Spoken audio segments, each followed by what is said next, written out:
खिलाफ किसानों का आंदोलन लगातार जारी है और दिल्ली में हम यहाँ आज गाजीपुर बॉर्डर पर हैं और यहाँ पर हम आपको दिखाना चाहेंगे कि यहाँ पर आप देख सकते हैं कि किस तरह से यहाँ बैरिकेडिंग लगाई गई है। और यहाँ पिछले बीते दिनों अभी 2-3 दिन पहले जिस तरह की घटना हुई थी वहाँ से उस घटना के बाद से यहाँ पर एक किसानों का जो आवागमन है बहुत तेज़ी के साथ बढ़ा। और यहाँ पर जहाँ तक भी आपकी नज़र जाएगी पीछे और नीचे ऊपर सभी जगह किसानों के टेंट लगे हुए हैं और हज़ारों की संख्या में यहाँ पर किसान मौजूद हैं। यहाँ पर हमारे साथ कुछ किसान हैं, इनसे जानकारी लेना चाहेंगे कि वो जिस तरह से ये कानून के खिलाफ ये अपना आंदोलन चला रहे हैं उसके बारे में क्या कहना चाहेंगे। जिस तरह से अभी लगातार सरकार जो है उससे कई बार वार्ता हुई लेकिन कोई नतीजा नहीं निकला, आपको क्या लगता है कि आगे क्या लंबा खींचेगा आंदोलन, ये क्या होगा? आंदोलन अगर लंबा खींचेगा तो किसान यूनियन लंबा चलाने के लिए भी तैयार है। सरकार को झुकना पड़ेगा, इसमें कोई दो राय नहीं है। हमारे शीर्ष नेतृत्व चौधरी राकेश टिकैत के आह्वान पर, चौधरी नरेश टिकैत के आह्वान पर आज यहाँ लाखों की संख्या में किसान जो है गाजीपुर बॉर्डर पर डटा हुआ है और हर मसले पर और हर मामले पर सरकार से निपटने को तैयार है। सरकार की ये तानाशाही रवैया नहीं चलेगा, इसमें कोई भी कीमत चुकानी पड़े सरकार को एक तीनों काले कानून वापस लेने ही पड़ेंगे। जी जी, क्या नाम हुआ आप कहाँ से हैं? सुरेंद्र कुमार वर्मा, लखनऊ जनपद के जिला उपाध्यक्ष हूँ मैं। जी, ये जिस तरह से कानूनों को वापस लेने की बात चल रही है और लंबे समय तक धरना जो है वो खिंचता जा रहा है, आपको क्या लगता है कि क्या सरकार इन कानूनों को वापस लेने के मूड में दिख रही है जिस तरह की वार्ता चल रही है? सरकार आप देख रहे होंगे जिस तरह से इस धरने को चारों तरफ से घेर रखा है, इस तरह तो हो सकता है हिंदुस्तान की सीमाओं पर जिन लोगों ने बैरिकेडिंग न लगाई हो। ये जो 3 काले कानून हैं कि किसान किसी भी कीमत पर इसको मानने के लिए तैयार नहीं। ये धरना चाहे जितना लंबा खिंचे, माननीय राकेश टिकैत के नेतृत्व में किसानों ने ठान लिया है कि इन तीनों कानूनों को किसी भी कीमत पर बर्दाश्त नहीं किया जाएगा। जब तक ये तीनों कानून वापस नहीं ले जाएंगे ये धरना चलता रहेगा, सरकार से लड़ाई आसपास करेगी। जी, क्या नाम हुआ आपका? कहाँ से हैं आप? बाराबंकी जनपद से। तो आप बाराबंकी जनपद से आप करीब 500-550 किलोमीटर दूर से आप चल करके यहाँ आए हैं, किस लिए आए हैं? अरे धरना के लिए चाहे जितने दिन रहेगा भागा नहीं देगा। मतलब आप लोग लड़ाई लड़ेंगे? जी, क्या नाम हुआ आपका? कहाँ से आप? बाराबंकी। अच्छा, आप लोग बाराबंकी से हैं। क्या जिस तरह से अभी सरकार बार बार उससे एक वार्ता चलती है और फिर उसका कोई नतीजा नहीं निकल पाता, चाहे जितने दिन अब हम लोगों को यहाँ रहना पड़े, जब तक ये तीनों कृषि कानून जो काले कानून है जब तक वापस नहीं होते हैं और एमएसपी पर गारंटी जब तक नहीं होती है तब तक हम लोग यहाँ से हटने वाले हैं। क्या आपको लगता है कि सरकार एमएसपी पर कोई गारंटी देगी? अब हम लोग पूरी तरह से करते हैं और आखिर में इसको मानना पड़ेगा, ये भी। जी, क्या नाम हुआ आपका? मेरा नाम हौसला प्रसाद वर्मा है, मैं जिला महामंत्री भारतीय टिकैत का बाराबंकी से। क्या जिस तरह से सरकार के साथ बार बार वार्ता होती है और फिर उसका कोई नतीजा नहीं निकल रहा है? कोई वार्ता करना, एक तरफ सरकार हमारे ऊपर ये आरोप लगाती है किसान वार्ता नहीं कर रहे हैं, तो जितनी बार वो वार्ता को बुलाएंगे हमारे नेता जाते हैं, वार्ता से ही समाधान निकलेगा, ये सरकार भी मानती है। और आखिरी बार 26 जनवरी के पहले सरकार की तरफ से ये कह दिया गया था कि अब हम वार्ता को नहीं बुलाएंगे, तो हम ये मानकर बैठे हैं कि अब सरकार हमें वार्ता के लिए नहीं बुलाएगी, तो जब बुलाएगी तब हम नहीं। उसके बाद फिर तो अभी प्रस्ताव आया कि नहीं हम बातचीत करेंगे और टिकैत जी ने भी ये बात कही कि नहीं हम बातचीत को तैयार हैं। एक प्रस्ताव ये आया था, कुछ उनकी भाषा है माननीय प्रधानमंत्री जी की कि ये कौन काल की दूरी है, कि हम किसानों की समझ से परे है कि ये कौन, हम दिल्ली में बैठे हैं, दिल्ली के आपको लगता है कि जिस तरह से सरकार का एक उसकी जो मंशा है क्या है, क्या आपको लगता है कि वो कानूनों को वापस लेगी? बिल्कुल, सरकार की मंशा साफ दिखाई पड़ रही है ये बैरिकेडिंग करके। जी, हम इसको ये तो नहीं कहते सरकार भयभीत है, लेकिन सरकार को किसानों की ताकत का अब अंदाजा हो चुका है। जी, सरकार को किसानों की ताकत का अंदाजा हो चुका है। क्या नाम है आपका? हमारा नाम उत्तम सिंह वर्मा, कहाँ से हैं आप? बाराबंकी से, जिला संरक्षक। जी, क्या कहेंगे जिस तरह का अभी वार्ता होती है लेकिन कोई नतीजा अभी तक नहीं निकला? देखिए, सबसे चीज़ एक है कि सरकार किसान और जवान को आपस में लड़वाना चाहती है। जी, जो ये बैरिंग की ठीक की गई है, जी, ठीक है, ये तो क्या आतंकवादी है किसान? किसान अपना खेती करता है, पौड़ा चलाता है, ना कि आतंकवादी है। अभी तक टुकड़े गैंग हैं, खालिस्तानी हैं, सब कुछ नाम दिया गया। जब ना चला तो 26 जनवरी पर खुद दंगा कराया, नाम किसानों को लगाया। यानी आपका कहने का मतलब है किसानों के आंदोलन को बदनामी जी में बिल्कुल धकेलने का काम किया जा रहा है। किसानों का आंदोलन जो है उसको दबाने की पूरी कोशिश की जा रही है। जब किसान अपना हक मांगता है तो वो आतंकवादी हो जाता है। जी। और किसान के ही से जो अनाज पैदा करता है सब उसी को खाते हैं। क्या MSP पर आपको लगता है कि सरकार गारंटी देगी, कोई ऐसा कानून बनाएगी उसके लिए? नहीं, बिल्कुल को देना चाहिए और देना पड़ेगा। जब तक देगा नहीं तो तब तक किसान वापस जाएगा नहीं। आपको क्या लगता है कि कितने दिन, कितना लंबा खींचेगा? अब तो सरकार अगर चाहती है कि 6 महीना चलेगा तो 6 महीना चलेगा, साल चलेगा साल भी चलेगा। किसान आर पार की लड़ाई के मूड में। क्या नाम है आपका? सभी लोग बाराबंकी की। अच्छा जी। तो जिस तरह से ये बार बार वार्ता होती है, आपको क्या लगता है? इतना आप 500 किलोमीटर दूरी से आए हैं जी, क्या उम्मीद लेके आए हैं? उम्मीद लेकर आए हैं भाई, सरकार नहीं मानेगी तो हम अगली बार इनको सबक सिखा देंगे।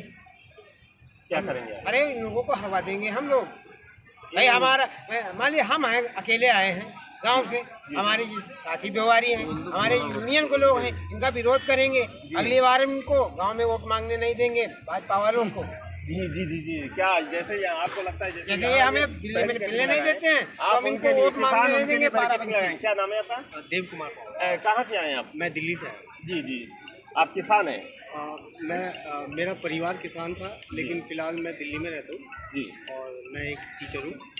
अच्छा, तो फिर आप ये किसानों के आंदोलन में किस तरह से हैं? मैं किसान आंदोलन का समर्थन करता हूँ, समर्थन देने के लिए ही आया हूँ। किसान जो है इस देश की रीढ़ है, उसी से सब कुछ चलता है, व्यापार भी, और जो हम भोजन करते हैं वो भी, और जो हमारे जवान आते हैं वो भी। सरकार कहती है कि हमने जो कानून बनाए किसानों के हित के लिए, किस तरह से आप कहेंगे कि वो इनके लिए ठीक नहीं है? अगर मैं किसान नहीं भी हूँ, एक उपभोक्ता हूँ, उस हिसाब से भी ये जो कानून है ये उपभोक्ताओं के भी फेवर में नहीं है।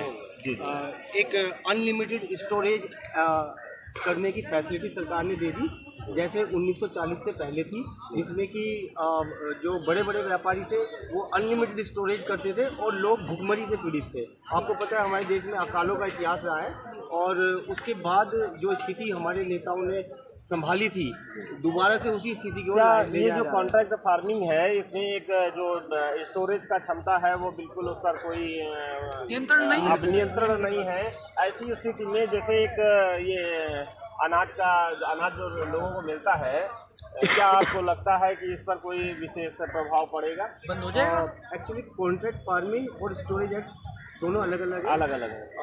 कॉन्ट्रैक्ट फार्मिंग में क्या होगा कि जैसे आप किसी कंपनी ने आपके साथ कॉन्ट्रैक्ट किया, तो कॉन्ट्रैक्ट करने के बाद में जो भी उसका कॉन्ट्रैक्ट उनकी शर्तों पे होगा, क्योंकि ऐसा कोई प्रावधान नहीं किया है जिसमें कि किसान का पक्ष हावी हो। देखिए, जब भी कोई कानून बनता है उसमें हमेशा कमजोर का पक्ष हावी रखा जाता है। जो नेचुरल जस्टिस का जो सिद्धांत है वो यही कहता है कि कमजोर को हमेशा ऊपर रखा जाए। अब आप देख लीजिए, अगर किसान और कंपनी का विवाद होता है तो इस बिल में साफ साफ लिखा हुआ है कि एसडीएम आपका विवाद सुलझाएगा। तो एसडीएम से आज तक किसके विवाद सुलझे और किससे एसडीएम मिलता है? तो ये तो बिल्कुल एक आपने जो है प्राकृतिक न्याय के सिद्धांत के भी विरुद्ध खड़े हो गए, और जो मूलभूत जो अधिकार है भारत के नागरिक होने के नाते, उनसे भी किसानों को वंचित कर दिया गया। एक तरीके से। क्या नाम है आपका? मेरा देवप्रिय है। कहाँ से आप? मैं दिल्ली रहता हूँ। वैसे मैं शामली डिस्ट्रिक्ट का रहने वाला हूँ। जी। और मेरा परिवार किसान परिवार है, पर मैं यहाँ अपना छोटा मोटा बिजनेस कर रहा हूँ। तो आप यहाँ किस तरह से आए हैं और किसानों के आंदोलन को सपोर्ट करते हैं और पूरा सहयोग इसके साथ हमारा है। जुड़े हुए हैं। आपको क्या लगता है कि जिस तरह से सरकार बार बार वार्ता उसकी फेल हो जाती है, बात नहीं बन पाती, 2 महीने से ज़्यादा हो गया? सरकार की नीयत में ही खोट है। वो वार्ता तो सिर्फ उसका दिखावा है कि वो अपने जो उसके समर्थक लोग हैं उन्हें दिखाने के लिए कि सिर्फ कि हम वार्ता कर रहे हैं। किसान को वो खालिस्तानी कहती है, किसान को नक्सली और आपका जो भी है जो उनके प्रोपेगेंडा में है। अभी आपने देखा उस दिन राकेश टिकैसे के सामने यहाँ पे पूरे में बीजेपी के कार्यकर्ता आए हुए थे गिरफ्तारी के समय पे पत्थर लेके। इनका जो भारतीय राजनीति का जो दुष्चक्र चल रहा है उसमें यही है कि अगर कोई मांग लेके आता है, उसकी जेन्युइन मांग है, उसको भी हम अपने अगर पुलिस से भी हम कार्रवाई कराते हैं, साथ में धरना प्रदर्शन विरोध में सरकार कर रही है। तो वो बुलाती जरूर है किसान को। अगले दिन प्रधानमंत्री या कोई उनका मंत्री गलत बयानी जरूर करता है, गलत बयानी करता है। सरकार जनता द्वारा चुनी गई है सरकार, और वहाँ के जो मंत्री हैं वो भी उनकी गलत बयानी आती है। जी क्या नाम है आपका? जी मेरा नाम कुलदीप कुमार। कहाँ से हैं आप? जी मैं जिला अमरोहा से आया हूँ। अमरोहा से। तो क्या जिस तरह से अभी जो पिछले दिन जो जिस तरह की यहाँ घटना हुई, उसके बाद में यहाँ काफ़ी संख्या में किसानों का आवागमन बढ़ गया, आपको क्या लगता है लड़ाई क्या लंबी खिंचेगी? जी हाँ, लड़ाई तो लंबी खिंचेगी, क्योंकि ये जो है कारपोरेट घराने जो हैं किसानों के खेत में जाकर सस्ते मूल्य पर फसलें खरीदेंगे, और जब खरीद कर वो जो है स्टोर करेंगे अपनी मनमानी कीमत पे बेचेंगे बड़े बड़े शहरों में, जैसे दिल्ली हो गई, मुंबई हो गई, कलकत्ता और आपका नोएडा। इससे जो है आम लोग भी काफ़ी प्रभावित होंगे, महंगाई जो है काफ़ी बढ़ जाएगी, जबकि खेत में किसान को कुछ नहीं मिलेगा। किसान का आंदोलन फिर भी चलता रहेगा, आम आदमी उधर पिसता रहेगा शहरों में। जो गरीब है, जो जिसकी इनकम बहुत कम है, इस पर बहुत लंबा प्रभाव पड़ने वाला है। कानून के एक्टिव होते ही ये काम जो है अवश्य ही हो जाएगा आमजन के साथ और किसान के साथ। किसान अपना माल 5 रुपए किलो या 6 रुपए किलो बेचेगा और शहर में मिलेगा 45 या 46 रुपए किलो। इस कानून के एक्टिव होते ही ये बात आप ध्यान रखना, ये बात जो है जरूर होगी आमजन के साथ भी, और किसान साथ। उधर किसान लुटेगा और शहरों में लुटेगा आमजन। यानी ये सभी के लिए घाटे का सौदा है। हाँ, घाटे का सौदा, सभी के लिए घाटे का सौदा। क्या नाम है आपका? महेश चौधरी। कहाँ से आए आप? बिजौली, जिला अलीगढ़ से। अलीगढ़ से आए। तो क्या कितने दिनों से आप यहाँ पर हैं? 6 दिनों। किसान हैं आप? जी।